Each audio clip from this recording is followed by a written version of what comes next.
Good morning, Year 9 and 10. Today we're looking at precipitation reactions. Now we did have a bit of a look at them in our last class on Wednesday, but many of you weren't here and I thought it would be worth going through them again. We're going to look at how 6 ionic compounds interact with each other when their solutions are mixed. So firstly, here's copper sulfate. That's solution number 1. So you can see here I've labelled each of the stations, and so in position 1 we'll always be adding copper sulfate. Then the second one here, it's 0.1 molar sodium chloride, and that's in position 2. You can see that's a clear solution, no colour.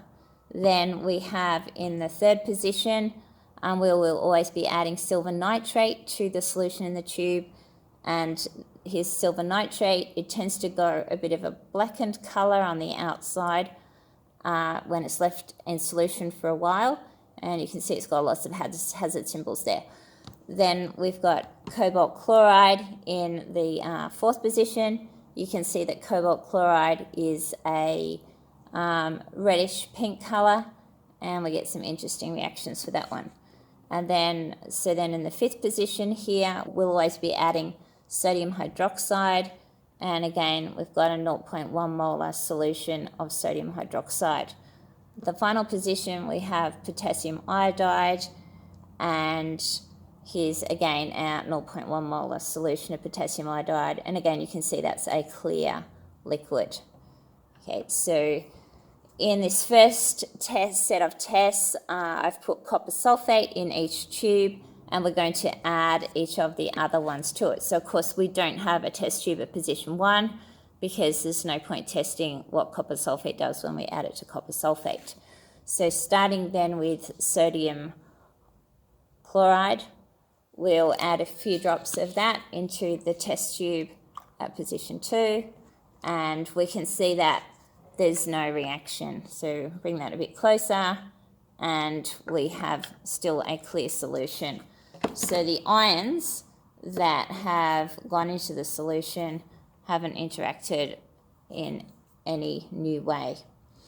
Then number 3, we'll add some silver nitrate to the test tube in position 3, and we can see there again that there's no reaction. We just still have the clear solution and the blue solution mixed together. So moving to the next position, we'll get the cobalt chloride. Remember, the cobalt chloride is the red solution, and we'll add a few drops of that to the copper sulfate. And we get a colour change.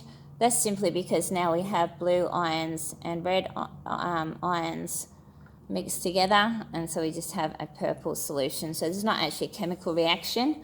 It's just the result of mixing the reddish colour with the blue colour of the copper sulfate.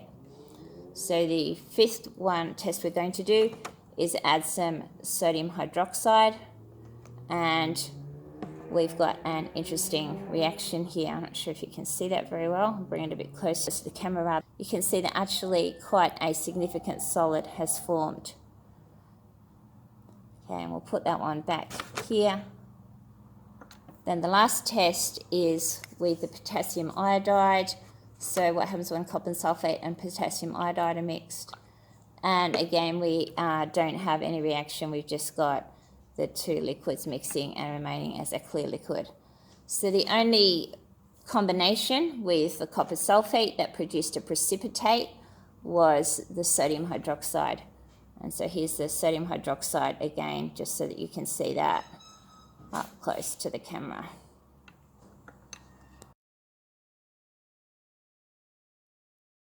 This is our second set of tests.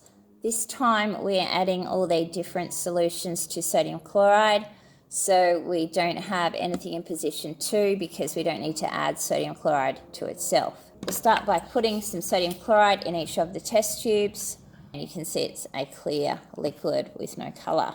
First test is to add some copper sulfate to the sodium chloride.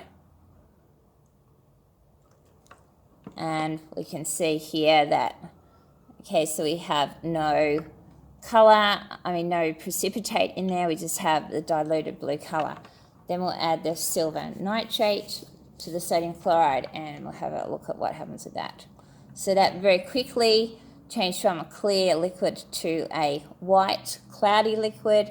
So we can see that that has formed a precipitate.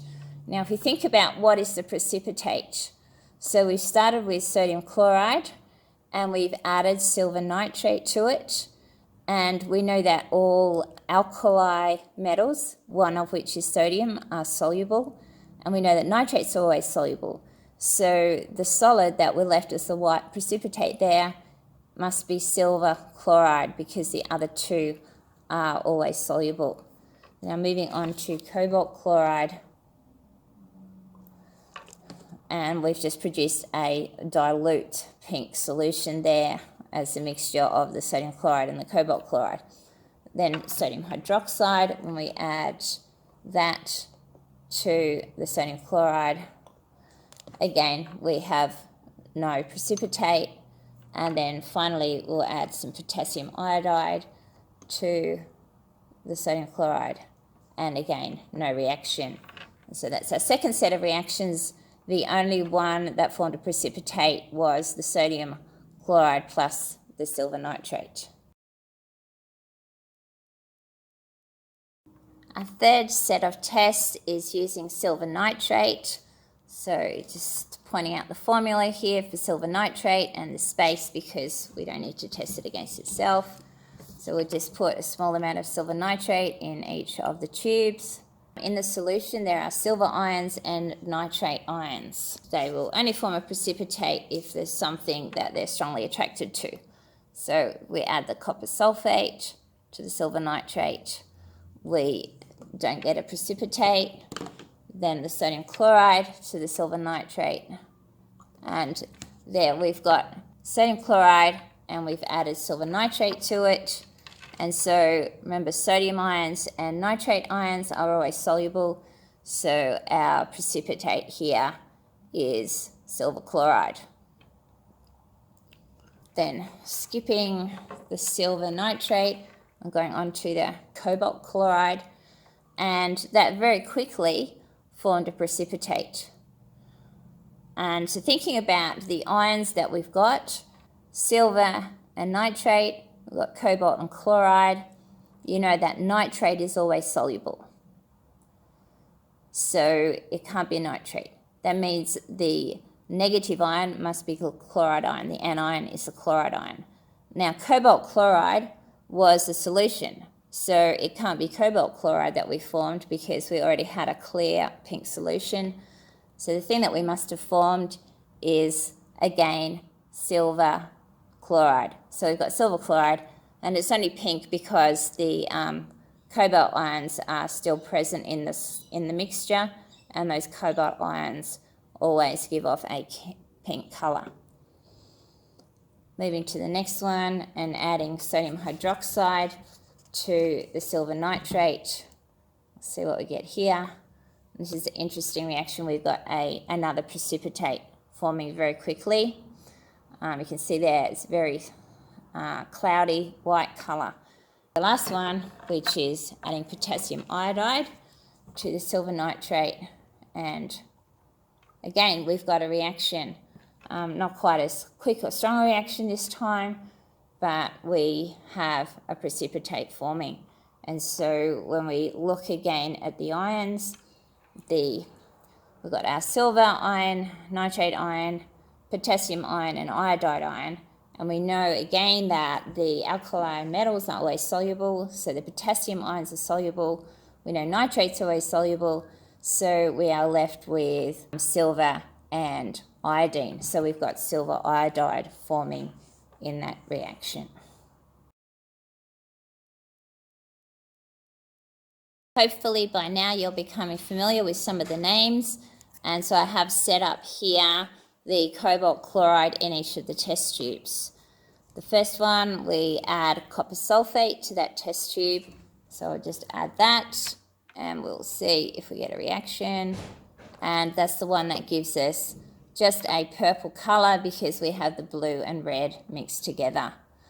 Then we move on to sodium chloride, and again adding the sodium chloride to the cobalt chloride, and we just get a more dilute solution, so there's no reaction between the ions in the solution.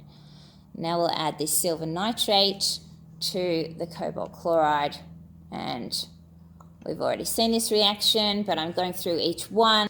So we have cobalt chloride reacting with silver nitrate, and just reminding you, you're probably getting the idea now, the nitrates are always soluble, so it must be a chloride. The cobalt chloride is a solution, and we get silver chloride. Then on to adding sodium hydroxide to our cobalt chloride solution, and we've got a nice precipitate happening here too. So it's not quite so easy to see, but you can see, I think, that has gone cloudy and it's formed an interesting precipitate. So what's happened in this reaction, remember that we started with cobalt chloride and we've added sodium hydroxide. Now, sodium ions are always soluble because they're part of the alkaline metals, and so we must have cobalt as part of the precipitate, and that will have swapped ions and joined to hydroxide. So now we have cobalt hydroxide as our precipitate here, and you can see it's separated and settled a bit more. Then finally we'll add potassium iodide to our cobalt chloride solution, and we'll have a good look, and that's just our clear solution again with all of the cations and anions in it. This time we have sodium hydroxide in each of the test tubes. So again, we've left the space for sodium hydroxide blank, and we'll test each of the other solutions with this. So when we add the copper sulfate to the sodium hydroxide, we get that very nice bluish white precipitate. Then we'll add sodium chloride to the sodium hydroxide, and because both are sodium, of course we're not going to get a reaction, because when we add sodium to sodium, the sodium is always soluble, and so we won't get a precipitate. And now see, can you predict what we might get when we add silver nitrate to the sodium hydroxide? We have done this reaction from the other angle, and so we get a solid. And remember, our nitrates are always soluble and our sodium ions are always soluble, and so I'll just show you that a bit closer. So there's our white precipitate. Okay. Then we want to add the cobalt chloride to the sodium hydroxide, and that one should also be familiar. So we're actually mostly repeating ones that we've done already, just in the opposite direction, adding the different solutions to the sodium hydroxide. And so the precipitate that we have there, it's not going to be sodium, it's going to be copper, because the sodium's always soluble, and so we must have copper hydroxide. And the final one to do is to add the potassium iodide. And so potassium iodide and sodium hydroxide, there's no precipitate because of course we've got sodium and potassium ions which are always soluble. Our final set of reactions or tests is using potassium iodide, again 0.1 molar. Potassium iodide tends to get a bit of a yellow colour when it's exposed to light. We're going to put potassium iodide in each of the little test tubes. Remember that if it's potassium iodide, it started as an ionic solid, a salt, and the electrostatic forces hold the potassium and iodine ions in a lattice, and that's an ionic solid. And so in solution, we end up with potassium ions and iodide ions. So in each of these cases, we're adding solutions of salts or ionic solids that have been dissolved containing copper cations and sulfate anions. And these are all repeat tests now. However, I still wanted to go through them because then you can see how they react as a whole set together. And so we add sodium chloride to the potassium iodide, and remembering again that the sodium ions and the potassium ions are always soluble because they're alkali metals. And then we'll add silver nitrate to the potassium iodide, and you would recall that we've already had this reaction where a precipitate has been produced. And by now you should be getting good at predicting these, with silver as the cation and nitrate as the anion, and nitrates are always soluble, and that's combining with potassium iodide. You know that potassium is always soluble, so we must end up with silver iodide for our precipitate. Cobalt chloride will add to the potassium iodide, and there's no reaction. So in the solution we have cobalt cations, potassium cations, chloride anions, and iodide anions. And then our final reaction is what happens when we add sodium hydroxide to the potassium iodide. And again, that's a null reaction because we have sodium and potassium, so the cations remain in solution and we don't get a precipitate.